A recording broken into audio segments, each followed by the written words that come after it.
Yes, you can't take a break on the internet without somebody you don't even know stealing your idea and parading it around like it's some grand revelation. Yeah, I see you, HasanAbi. Fuck you, HasanAbi. I don't like you. You're a creepy womanizer who went to a brothel with little girls, and you claim you're a leftist. How can you be leftist if you're a creepy pedal man? Creepy pedal shit aside, how can you be leftist if you're not freaking punk? Last time I checked, this man is not punk. This man looks like a poser. No, this man isn't a poser. This is a conformist right here. Hasan looks like a fucking conformist. Okay, all that aside, all the creepy, dumb, lame HasanAbi stuff aside. One Piece. What is punk rock? What is punk rock? Punk is not your hair color being dyed. Punk is not the amount of piercings you have. Punk is not the jacket with the patches of the Sex Pistols and Misfits you have, yeah? Punk is about being against the norm. It's about being against the government. It's about having an open mind and respecting those who have the same ideals as you. Surprisingly enough, One Piece has a lot of these qualities. It's also arguably one of the best stories of all time, with its grand scope, rich world, full cast of characters, and, of course, being the best-selling manga of all time. There's absolutely something special. It's one of my favorite pieces of punk rock media. It's #punk. It's got a revolution, a punk revolution now, led by none other than the protagonist, Monkey D. Luffy, his dad. His dad leads the punk revolution. And this video will explain exactly why One Piece is very punk rock. There's some spoilers, but I'll try to mask it or keep things vague for those who haven't caught up yet. So I could talk about Eustace Kid using his punk powers, and hell, there's even an arc named Punk Hazard and an epic scientist named Vegapunk who keeps all of the world's knowledge in a place called the Punk Records. But that's all visual stuff that adds on to the themes of being punk. That's poser stuff. We're not diving deep into punkness. We need to have a true punk mindset. And a few pieces of One Piece that came to mind immediately are the Fishman Island and Impel Down arcs. Let's start with Impel Down. First of all, it's truly punk because it's a freaking prison break. And you can't get more freaking punk freaking than that freak. They're breaking out of prison, which is owned by the government already. Oh, that's pretty punk. Defying the government. It's so punk. Within this arc too, we have some of the most punk characters that we have seen up until this point, which are the Okamas. Now, the Okamas are a touchy subject in the One Piece community, which is sad, because I think they need to be talked about a lot more. I think what people are not realizing is that they're freaking cool. Some of the best characters are Okamas, like Bon Clay. Bon Clay is an Okama. Okama means gay man in Japanese. Ooh. Now, looking at this depiction of a Okama, you can tell why it might be offensive. But that's besides the point. Appearances. Books. Remember, books. You can't judge a book based off the cover. So, we meet Bon Clay, the best Straw Hat Pirate, best honorary Straw Hat Pirate. They have the power to change their appearance, which includes their face and all of their body. Now, from the first appearance, we see a man wearing makeup and wearing a tutu and having leg hair. This is all negative stereotypes of gay people or gender non-conforming people, which is pretty much what the Okamas are. Now, Okama means gay man, but in One Piece it seems to be more of a big grouping of a way of saying gender non-conforming people like Bon Clay. And throughout history, we've seen time and time again that genderqueer people or gender fluid people have been persecuted for existing, and sadly, in the One Piece world it's no different. Although the circumstances around this have changed, they're not being persecuted because they are gender non-conforming. They are being persecuted because they're all revolutionaries. They all want to bring change in the world. They want to change the government. Now, when you put two and two together, you can start to see why rebelling like this is pretty super punk. This rebellion is super punk. The leader of this group is Ivankov, Emporio Ivankov. Ivankov, or Iva, has sex hormone changing powers. In the world of One Piece, if you're unfamiliar, they have devil fruit powers, right? Devil fruits are fruits, you eat them, you gain powers, boom, there you go. Ivankov's power is that they can change anyone's hormones. They can turn a man into a girl into a man, and so forth. It's pretty based, methinks. And on top of that, being one of the highest ranks in the rebellion is pretty punk. The Revolutionary Army, which again, may I remind you, is led by Monkey D. Dragon, Luffy's father, and they all disapprove of the current methods of the world government, so they strike back, they wage war, they fight the power and stick it to the man. They're freaking punk, and like father, like son, as I said, Monkey D. Luffy even declares war against the government at Enies lobby. Move things to Luffy.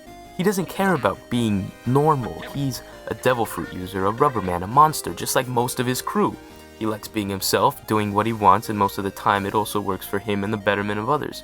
His friends are all misfits, monsters, and different walks of life. Some of them never truly seem to fit in. Chopper was seen as a monster by ignorant sheep conformists in the Snow Village. Nami was enslaved by Arlong but is now free. Robin was seen as a devil child purely for knowing things that the government didn't want them to, and Frankie is a giant freaking robot who takes pride in who he is and builds warships despite the fear and hatred of others, and Zoro's gay. It's pretty awesome.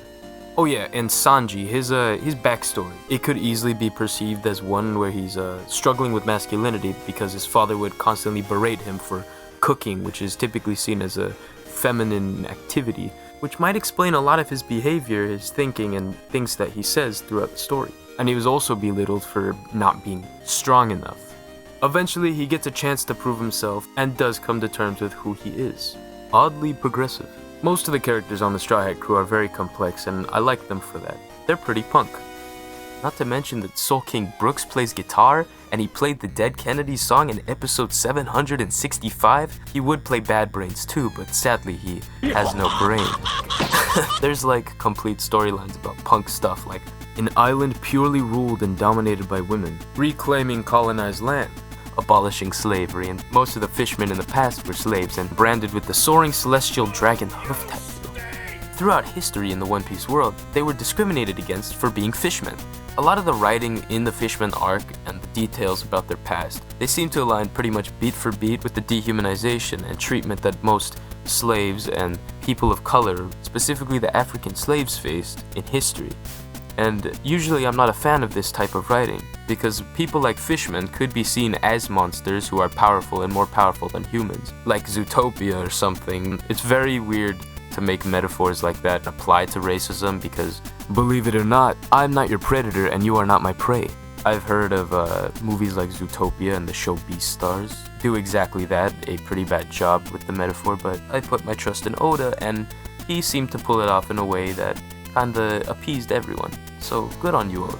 Thank you. like reading the backstory, I was terrified every time I flipped the page. I was like, please don't screw this up. Please don't screw this up. Luckily, they were freed by Punk Fisher Tiger and reclaimed who they were by turning the mark into a mark of their new pirate crew, the Sun Pirates, who stand for freedom.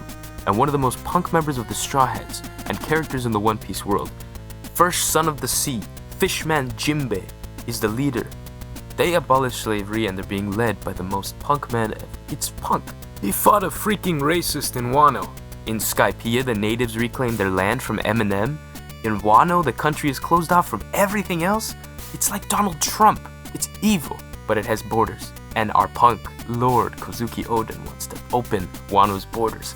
Yes! Gotta tear down the wall. And talking about Wano, there's a bit of a barrel of monkeys and a snake in the jar that we can get into. Barrel of beans. Yamato. The character Yamato. I initially planned on having a whole section of the video dedicated to Yamato, but I realized that there's a lot of conflicting information on their gender, so I'm just gonna leave it at this. Kiku's better trans rep. Based. Oh, and if somewhere down the line Yamato does get confirmed as being transgender, I think that it'll only make his whole little plot about him rebelling against Kaido, the capitalist establishment, even better. It makes it more punk. The fact that he even attempted to do this representation is kind of cool, at least. You don't see this much in shonen. There's sadly one big enemy ahead of us, stopping everyone from doing everything they love. The world government. This is the true man. This is the boss. The one in charge. I've talked about some, but I cannot overstate how cringe these guys are. They uphold old beliefs. They're pretty much conservatives. They love celestial dragons. They love the 1%. They like preserving these damaging hierarchies. Sadly, like the fascists of the past, they participate in the genuinely terrible act of book burning. Specifically in the department of the whole world's history. There's a whole century that is unknown and called the Void Century because they burned books. Like Hitler. This is not punk.